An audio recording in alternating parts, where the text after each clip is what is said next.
বেশ কিছুদিন ধরে শাসক দলের কিছু নেতা মন্ত্রী হঠাৎ আপনাদের তীব্র কটাক্ষ করছে, আক্রমণ করছে, কি বলবেন, কতটা মর্মাহত? আমরা এখন মনের যে অবস্থা মেয়েকে হারিয়ে, তারপরে ওনাদের কথাগুলো আমাদের আরও মর্মাহত করছে ঠিকই, কিন্তু ওগুলো আমরা গায়ে মাখছি না। আমরা লড়াইয়ে অটুট থাকবো এবং মেয়ের যে বিচারের দাবি জানিয়ে এসেছি সেই 9 তারিখ থেকে এখনও সেই বিচারের দাবিতেই অটুট আমরা। কুণাল ঘোষ পরবর্তী ক্ষেত্রে ফিরাদ হাকিম গতকাল মদন মিত্র কটূক্তি করেছে, টাকার দরকার হলে অথবা রাজনীতি। এনারা বারবার এগুলো বলে ওনারা যে কতটা নির্লজ্জ তার প্রমাণ দিচ্ছেন, কারণ প্রথম দিন থেকেই দেশের জনগণও দেখতে পাচ্ছে যে আমরা টাকা চাই না কোনো। কারণ আমার মেয়ের ডেড বডি যখন আমার উপরে ছিল তখন ডিসি নট টাকা দিচ্ছিলেন, তারপরে মুখ্যমন্ত্রী যখন এসেছিলেন তখনও বলেছিলেন কম্পেনসেশনের কথা। আমরা সবই প্রত্যাখ্যান করেছি এবং সেদিন মাননীয় শিয়ালদা হাইকোর্টের সামনেও যখন জজ সাহেব বলেছিলেন 17 লক্ষ টাকা রাজ্য সরকার আপনাদের দিতে বাধ্য, আমরা তখনও বলেছি আমরা কোনো টাকা পয়সা চাই না, আমরা এখানে বিচার চাই। এবং জজ সেটা বলেও ছিলেন, আমি জানি আপনি টাকা পয়সা চান না, কিন্তু এটা আমার বাধ্যবাধকতা, তাই আমি লিখেছি।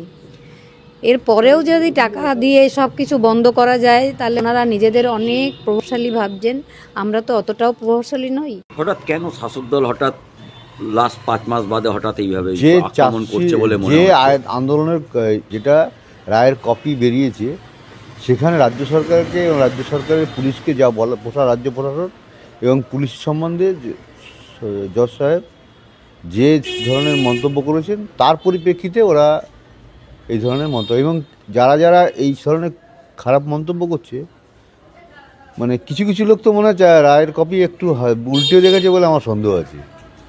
মানে বলতে হয় বলে, হ্যাঁ, বললে কেউ কোথাও নির্দেশ আছে বলে এই ধরনেরই ব্যাপার হচ্ছে।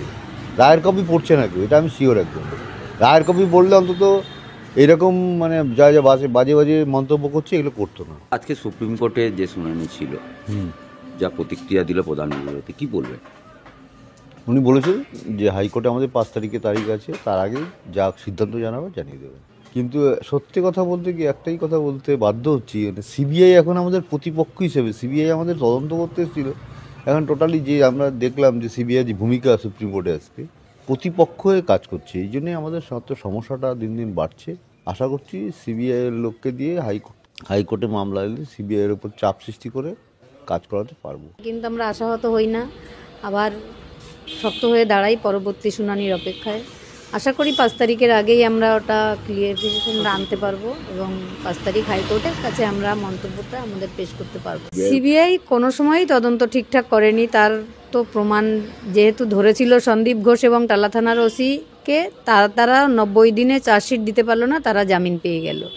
সিবিআই ঠিকঠাক কাজ করেনি প্রথম থেকেই। 14 তারিখের পরে তো সীমা পাহুজা ম্যাডাম বলেইছেন জজের সামনে দাঁড়িয়েই উনি আর্জি করে যাননি, তাহলে উনি একজন আইও, উনি হয়ে কি করে তদন্তটা কি করে হবে যদি আর্জি করেই না যান?